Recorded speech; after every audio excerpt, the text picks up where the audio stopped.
ناظرین و سامعین، السلام علیکم ورحمۃ اللہ وبرکاتہ۔ میں محمد خالد حبیب اور آپ دیکھ رہے ہیں اس چینل پر منصورات من ادب العرب کے اسباق کا ترجمہ۔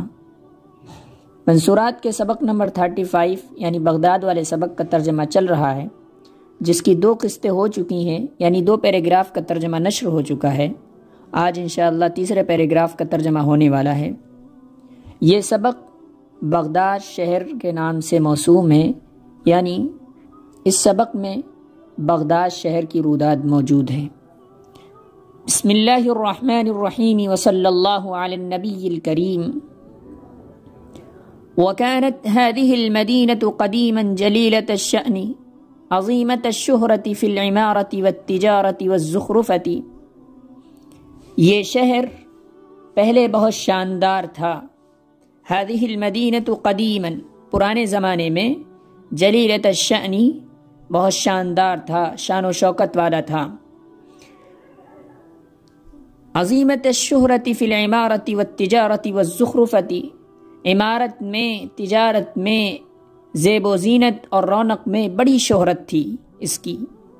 یعنی یہ شہر پہلے پرانے زمانے میں بڑا ہی شاندار تھا، شان و شوکت والا تھا، عظیمۃ الشہرت شہرت والا تھا، فی العمارت والتجارت والزخرفت تعمیرات میں، تجارت میں اور زیب و زینت میں یعنی رونق میں بڑی اس کی شہرت تھی۔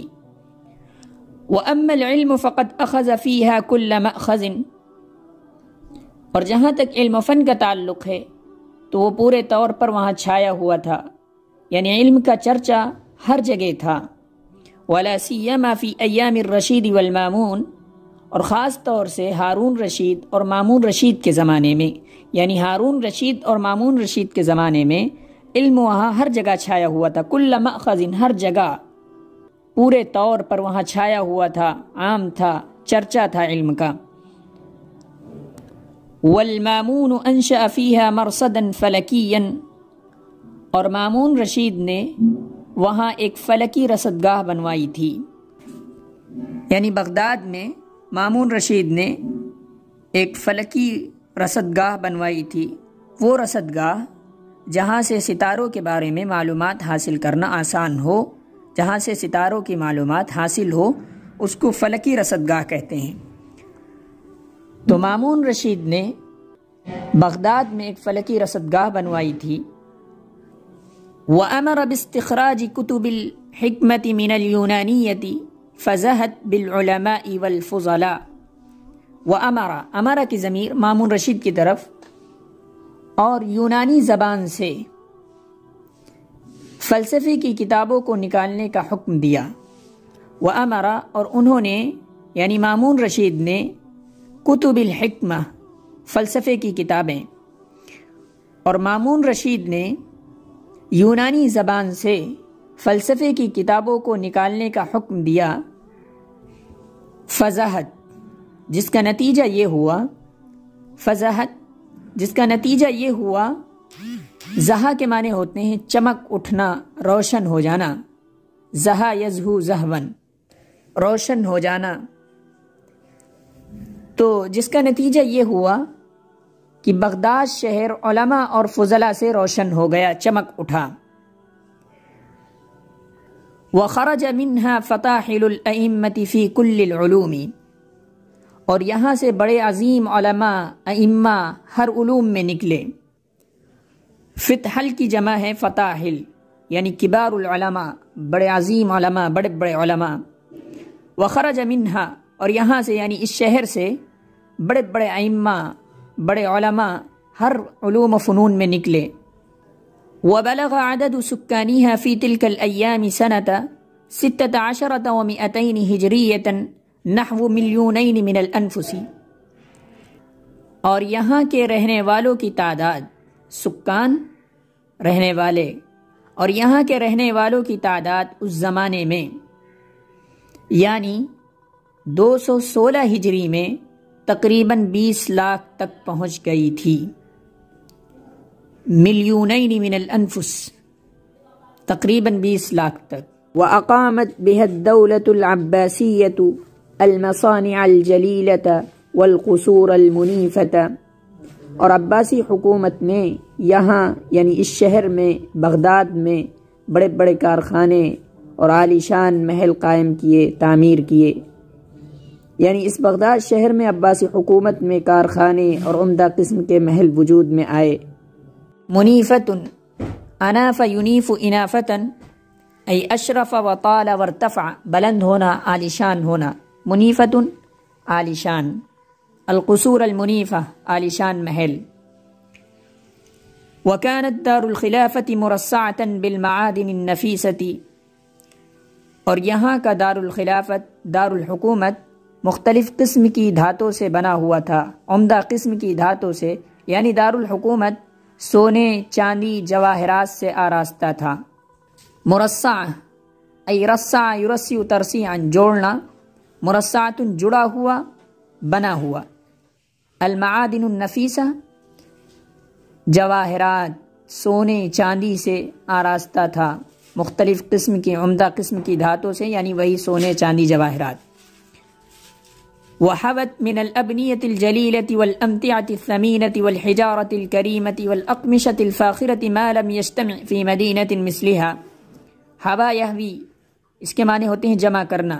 وحوت، اور اس دار الخلافت نے، اس دار الحکومت نے، عظیم الشان عمارتیں، الابنیت الجلیلہ عظیم الشان عمارتیں، والامتعۃ الثمینہ قیمتی سامان، والحجارۃ الکریمہ عمدہ قسم کے پتھر، والاقمشۃ الفاخرہ اور بہترین عمدہ قسم کے کپڑے جمع کر لیے تھے۔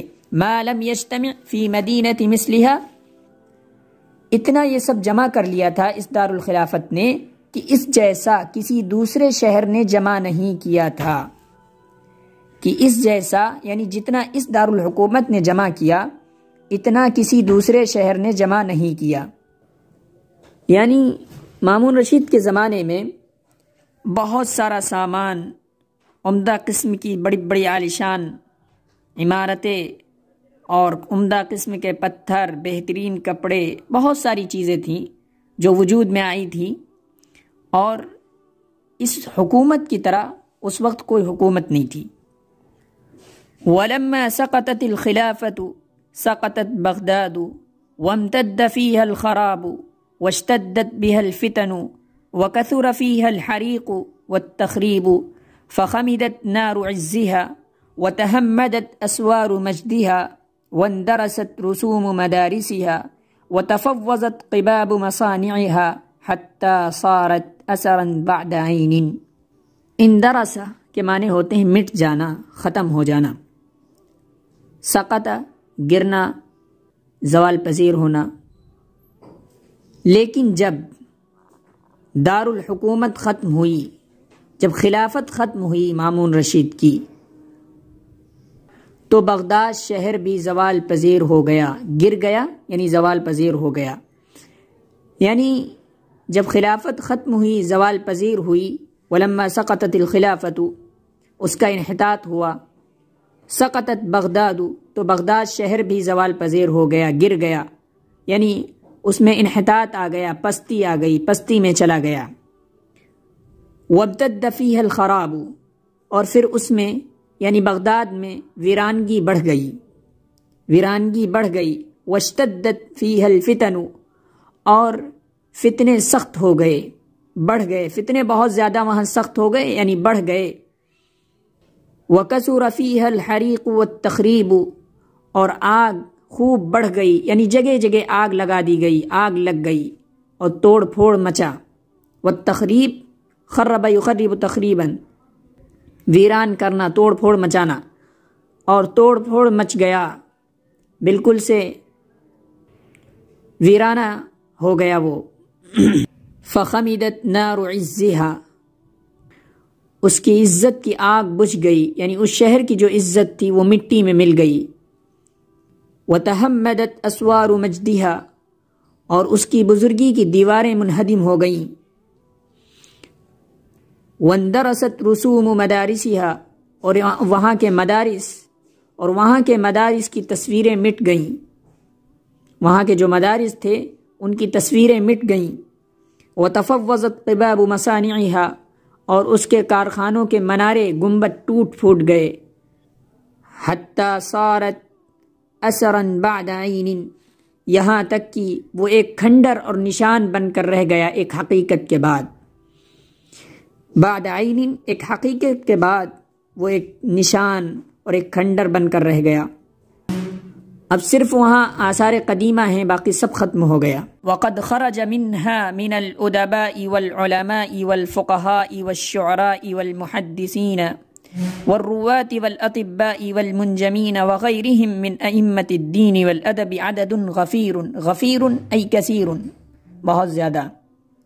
اور وہاں سے یعنی اس بغداد شہر سے ادباء، علماء، شعراء، محدثین، روات حدیث، اطباء، والمنجمین یعنی علم نجوم کے ماہرین، ستاروں کا علم رکھنے والے،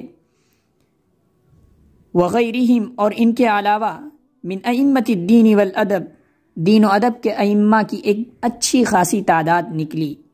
یعنی ادباء، علماء، فقہاء، شعراء، محدثین، روات حدیث، اطباء، علم نجوم کے ماہرین اور ان کے علاوہ دین و ادب کے ائمہ، یہ بہت بڑی تعداد میں نکلے، ایک بڑی تعداد نکلی ان کی. منہم القاضی ابو یوسف والامام احمد بن حنبل، انہی میں سے قاضی ابو یوسف یعنی امام ابو حنیفہ رحمۃ اللہ علیہ کے بڑے تلامذہ میں سے جو ہیں، انہی میں سے قاضی ابو یوسف، امام احمد بن حنبل، والسری السقطی اور سری سقطی، و ابو القاسم الجنید، ابو قاسم جنید، والبشر حافی اور بشر حافی، وخیر السیاح وابن البواب و ابو نواس، خیر السیاح ابن البواب ابو نواس، خطیب بغدادی، وغیرہم اور ان کے علاوہ بھی بہت سارے نکلے. یعنی چند ایسے جو ہیں جو بالکل نمایاں اور بہت اعلیٰ ہیں، ان کے نام بتائے کہ قاضی ابو یوسف، امام احمد بن حنبل، سری سقطی، ابو قاسم جنید، بشر حافی، خیر السیاح ابن نواب، ابو نواس، خطیب بغدادی، وغیرہم اور ان کے علاوہ بہت سارے ایسے ہیں جو وہاں سے نکلے، پروان چڑھے. وذكرها ابن جبیر فی القرن الثانی عشر وقال هذه المدينة وإن لم تزل حاضر الخلافة العباسية فقد ذهب أكثر رسمها فلا حسن فيها يستوقف البصر إلا دجلة. وذكرها ابن جبیر فی القرن الثانی عشر، 13ویں صدی میں ابن جبیر نے اس شہر یعنی بغداد کا ذکر کرتے ہوئے کہا ہے. وذكرها، ہا کی ضمیر بغداد شہر کی طرف، وذكرها ابن جبیر، ابن جبیر نے اس کا ذکر کیا ہے 13ویں صدی ہجری میں. وقال، اور کہا ہے، هذه المدینة وإن لم تزل حاضر الخلافة العباسیة، یہ شہر اگرچہ مسلسل عباسی حکومت کا پائے تخت رہا ہے، لیکن فقط ذهب اکثر رسمها، لیکن اس کے اکثر نشانات، اکثر تصویریں مٹ چکی ہیں. فلا حسن فیہا، تو کوئی ایسی چیز یہاں نہیں رہ گئی ہے. فلا حسن فیہا، اس شہر میں کوئی ایسی چیز نہیں رہ گئی ہے. یستوقف البصر، جو آنکھوں کو اپنی جانب کھینچ لے. الا دجلۃ، سوائے دریائے دجلہ کے. استوقفا، کھڑا کرنا، یعنی اکثر حصہ یہاں کا مٹ چکا ہے. دجلہ کے سوا یہاں کوئی ایسی چیز نہیں ہے جو جاذب نظر ہو اور وہاں پر جا کر دیکھا جائے اچھی ہو. کوئی ایسی چیز نہیں ہے سوائے دریائے دجلہ کے. تو ابن جبیر نے اس شہر کا ذکر کرتے ہوئے 13ویں صدی ہجری میں کہا تھا کہ یہ شہر اگرچہ عباسی حکومت کا پائتخت مسلسل رہا ہے، لیکن اس کے اکثر جو نشانات تھے، تصاویر تھیں، وہ سب مٹ گئی ہیں. اب اس شہر میں کوئی اچھی چیز ایسی نہیں ہے جو آنکھوں کو روک دے، آنکھوں کو ٹکا دے، آنکھوں کو اپنی طرف کھینچ لے. بس ایک دریائے دجلہ ہے، اس کے علاوہ کچھ بھی یہاں باقی نہیں ہے. یہ تیسری قسط ہے، انشاءاللہ اس کے بعد چوتھی. والسلام علیکم ورحمۃ اللہ وبرکاتہ.